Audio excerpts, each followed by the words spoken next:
Welcome back.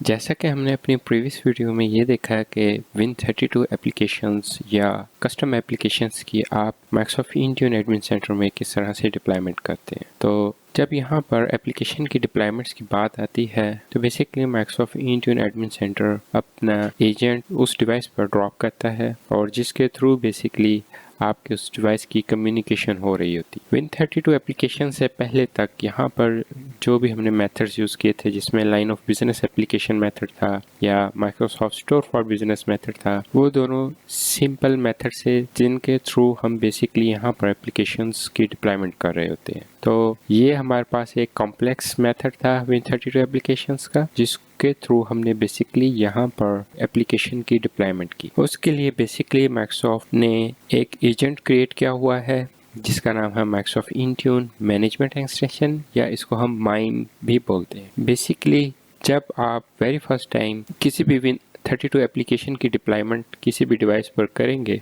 तो सबसे पहले माइक्रोसॉफ्ट उस पर इंट्यून मैनेजमेंट एक्सटेंशन इंस्टॉल करता है और उसके बाद जो भी आपके यहाँ पे कस्टम एप्लीकेशन होगी उसकी डिप्लॉयमेंट हो। तो चलिए हम देख लेते हैं और इसके डिफरेंट फीचर्स देख लेते हैं कि क्या क्या है हमारे पास। उसके लिए हम जंप करते हैं अपने किसी भी Windows 11 डिवाइस पर। जैसा कि आप देख सकते हैं इस वक्त हम अपनी Windows 11 डिवाइस में आ चुके हैं। यहाँ पर आने के बाद अगर मैं यहाँ पर कंट्रोल पैनल ओपन करूँ तो यहाँ पर आप देखेंगे कि हमारे पास एक माइक्रोसॉफ्ट इंट्यून मैनेजमेंट एक्सटेंशन के नाम से एप्लीकेशन इंस्टॉल होगी, जो कि बेसिकली माइक्रोसॉफ्ट इंट्यून का एजेंट है, जिसके थ्रू जितनी भी कॉम्प्लेक्स यहाँ पर इंस्टॉलेशन हो रही होती हैं डिफरेंट आपके एप्लीकेशंस की हैं। आगे आने वाली वीडियोस में हम पावरशेल को भी देखेंगे, उसके थ्रू भी जितनी भी यहाँ पर डिप्लॉयमेंट्स होंगी या डिफरेंट अदर मेथड्स देखेंगे, वो तमाम के तमाम माइक्रोसॉफ्ट इंट्यून मैनेजमेंट एक्सटेंशन के थ्रू ही होती है। और यहाँ से जब आप इसकी सिंकिंग करवाते हैं तो सबसे फास्ट सिंकिंग होती है। तो ये बेसिकली आपका यहाँ पे इंस्टॉल होगा और उसके बाद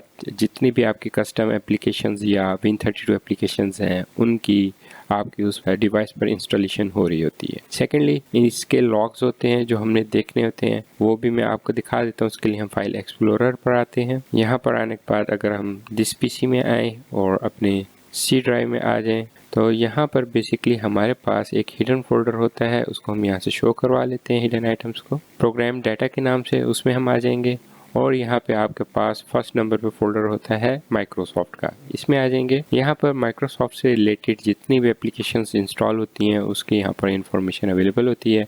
और अगर हम स्क्रॉल डाउन करके नीचे आए तो यहाँ पर आपको एक इंट्यून मैनेजमेंट एक्सटेंशन के नाम से फोल्डर मिल जाएगा। अगर हम इस पर डबल क्लिक करें तो बेसिकली इसके अंदर आपके तमाम लॉग्स आ रहे होते हैं, जितनी भी applications by using Microsoft Intune management extension यहाँ पर इंस्टॉल होंगी इस स्पेसिफिक डिवाइस के ऊपर, तो उसके जितने भी लॉग्स हैं वो यहाँ पे हमारे पास लॉग्स में आ रहे होंगे। अगर हम इसको डबल क्लिक करके ओपन करें तो यहाँ पर आप देख सकते हैं कि उसने बेसिकली इंट्यून मैनेजमेंट एक्सटेंशन के नाम से एक फाइल क्रिएट की हुई है। अगर हम इसको डबल क्लिक करके ओपन करें तो यहाँ पर आपकी जितनी भी एप्लीकेशंस इंस्टॉल हो रही हैं उनकी तमाम इंफॉर्मेशन आ रही है, कैसे वो उसने इसको कम्युनिकेट करवाया है आपके माइक्रोसॉफ्ट इंट्यून एडमिन सेंटर के साथ, और उसके बाद यहाँ पर कैसे वो आपकी एप्लीकेशन डाउनलोड हुई है और डाउनलोड होने के बाद यहाँ पर उसकी इंस्टॉलेशन कैसे हुई है।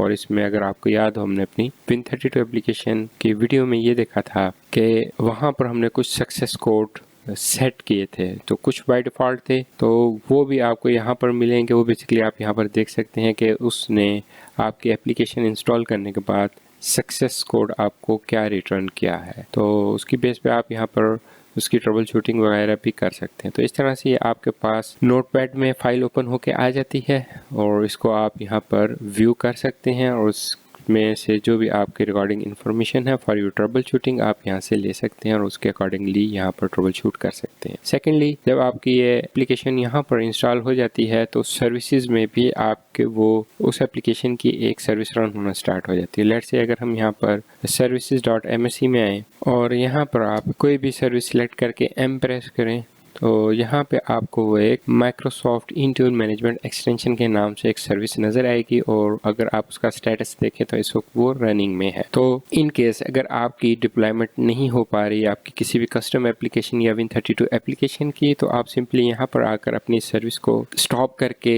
स्टार्ट कर सकते हैं या सिंपली उसको रीस्टार्ट कर सकते हैं। उसके लिए जब आप इस सर्विस को सिलेक्ट करेंगे तो आपके पास यहाँ पे दो ऑप्शन आ रही होती हैं, स्टॉप और रीस्टार्ट की। अदरवाइज़ आप इस पर राइट क्लिक करके यहाँ से भी आप इस सर्विस को स्टॉप कर सकते हैं और रीस्टार्ट कर सकते हैं। और नॉर्मली हम यही एक्सरसाइज करते हैं जब हम अपनी किसी भी एप्लीकेशन की डिप्लॉयमेंट कर रहे होते हैं बाय यूजिंग Win32 एप्लीकेशन, तो हम अपनी उस डिवाइस पर आकर इस सर्विस को रीस्टार्ट कर देते हैं। रीस्टार्ट करने से ये होता है कि फौरी तौर पे आपके माइक्रोसॉफ्ट इंट्यून एडमिन सेंटर के साथ कम्युनिकेट करती है और जो भी लेटेस्ट अपडेट्स होती हैं वो यहाँ पर ले आकर डिप्लॉय कर देती है।